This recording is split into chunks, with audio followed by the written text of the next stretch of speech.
আপনারা তো অনেকেই মাছ ধরেছেন এবং মাছ ধরা দেখেছেন, বাট ড্রোন দিয়ে মাছ ধরা কি কখনো দেখেছেন? আজকে সেটা আপনারা দেখতে পারবেন। ফ্রাইডেতে আমরা কোথাও না কোথাও ঘুরতে যাই অ্যাজ ইউজুয়াল। এবার আমরা ঘুরতে যাচ্ছি ঝিকরগাছার একটা গ্রামে এবং সেখানে একটা বাও রয়েছে, সেখানে মাছ ধরতে। তো অলরেডি আমরা ঝিকরগাছার সেই গ্রামটিতে পৌঁছে গেছি। এখানে একটি বাও রয়েছে এবং আমাদের অন্য একটি টিম সেখানে মাছ ধরতেছে অলরেডি।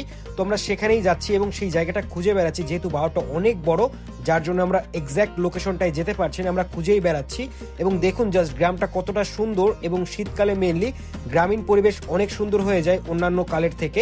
দেখতে পাচ্ছেন অলরেডি আমরা সেই বাওরের মেন গেটে চলে আসছি এবং এখান থেকেই আমরা খুঁজবো যে আমাদের সেই টিমটা কোথায় রয়েছে। এবং দুঃখের বিষয় হলো নেটওয়ার্ক জনিত প্রবলেমের কারণে আমরা তাদের ফোনও পাচ্ছি না, যার কারণে আমরা চারিদিকে খুঁজে বেড়াচ্ছি এবং খুঁজতে খুঁজতে আমরা একটা গ্রামে চলে আসছি এবং অবশ্যই সেটা বাওরের পাশেই। এবং সেখান থেকে আমরা জানতে পারলাম যে তারা অন্য একটা পাড়ে রয়েছে এবং সেই পাড়ের দিকে এখন আমরা যাচ্ছি।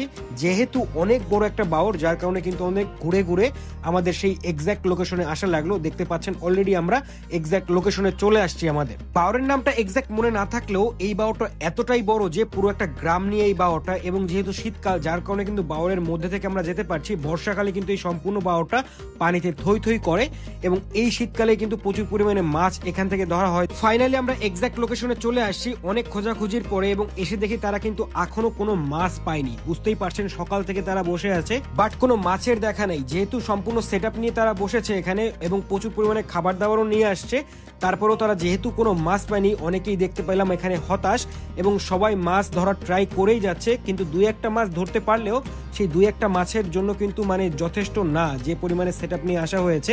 শুনতে পেলাম যে এখানে তারা কিছুদিন আগেই জাল টানার কারণে ঠিকঠাক ভাবে মাছ বাঁধতেছে না এবং ট্রাই করতে করতে একজন ঘুমিয়েও পড়েছে এখানে। এবং দূরে এক টিম রয়েছে, তারাও মাছ ধরার ট্রাই করতেছে। তো সবাই মোটামুটি মাছ ধরার ট্রাই করতেছে, কিন্তু প্রপার মাছ কিন্তু এখানে বাঁধছে না।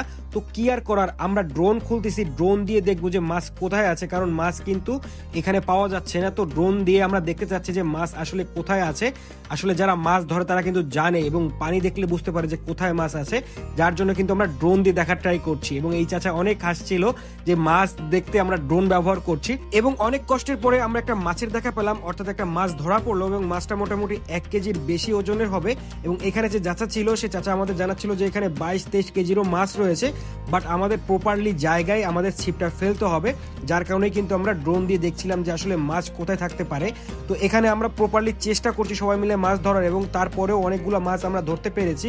দেখছেন এখানে আরেকটি মাছ ধরা পড়েছে এবং এই মাছটাও প্রায় কেজির উপরে হবে। তো দেখতেই পাচ্ছেন যে মাছটা কতটা বড়।